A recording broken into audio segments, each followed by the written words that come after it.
আসসালামু আলাইকুম everyone, welcome back to my channel. আশা করি সকলে ভালো আছেন।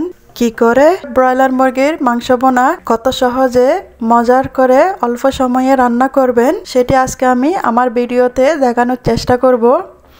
এই রেসিপিতে আপনি যদি ব্রয়লার মুরগি রান্না করেন তাহলে শুধু যাকে খাবেন সেই নয়, আপনি নিজেই নিজের ফ্যান হয়ে যাবেন। তো কি করে ব্রয়লার মুরগির মাংস বোনা রেসিপিটি তৈরি করবেন সেটি জানতে হলে পুরো ভিডিওটি না টেনে দেখতে হবে। তো একটা লাইক দিয়ে ভিডিওটি শুরু করা যাক।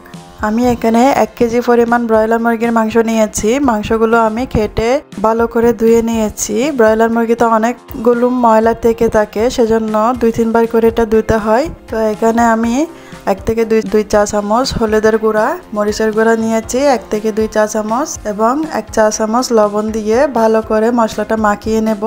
মাখিয়ে নেওয়ার পর এখানে আমি তেল গরম করতে দিয়েছিলাম। তেলটা গরম হয়ে গেলে মাংসগুলোকে আমি হালকা করে ভেজে নেব, বেশি ভাজার দরকার নেই।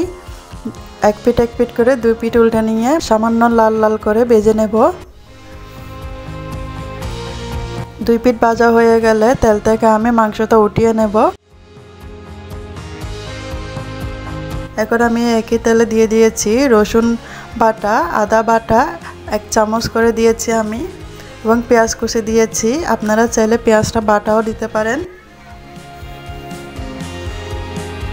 এখন আমি মশলাটা কিছুক্ষণ ভেজে নেব।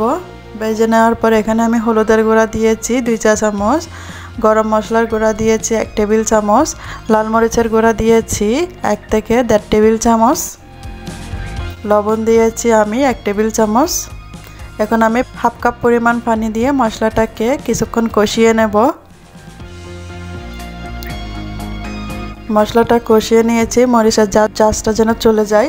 এখন মশলাটা কষিয়ে নেওয়ার পর এখানে আমি ভেজে রাখা মাংসগুলো দিয়ে দিয়েছি। এখন মশলার সাথে ভালো করে নেড়ে চেড়ে দিয়ে মিডিয়াম লো আছে ঢাকা দিয়ে রেখে মাংসটা কিছুক্ষণ রান্না করব। ছোটো আছে প্রায় 10 মিনিট রান্না করেছি।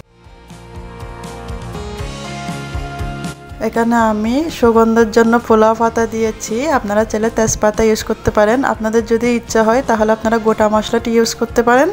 আমার বাসায় গোটা মশলা তেমন কেউ খায় না, তাই আমি দিইনি। তো এখানে আমি কাঁচামরিচ দিয়েছি। এখন ঢাকা দিয়ে রেখে আরও 2-4-5 মিনিট রান্না করেছি। আমি এর চাইতে বেশি পানি দিইনি। আপনারা চাইলে পানিটা আরেকটু বাড়িয়ে দিতে, কিন্তু এই রেসিপিটা একটু শুকনো শুকনো হলে ভালো লাগে।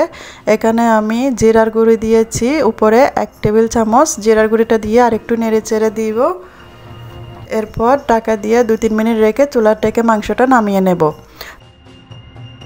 তো তৈরি হয়ে গেছে আমার আজকের রেসিপি, সেরা স্বাদে ব্রয়লার মুরগির মাংস বোনা।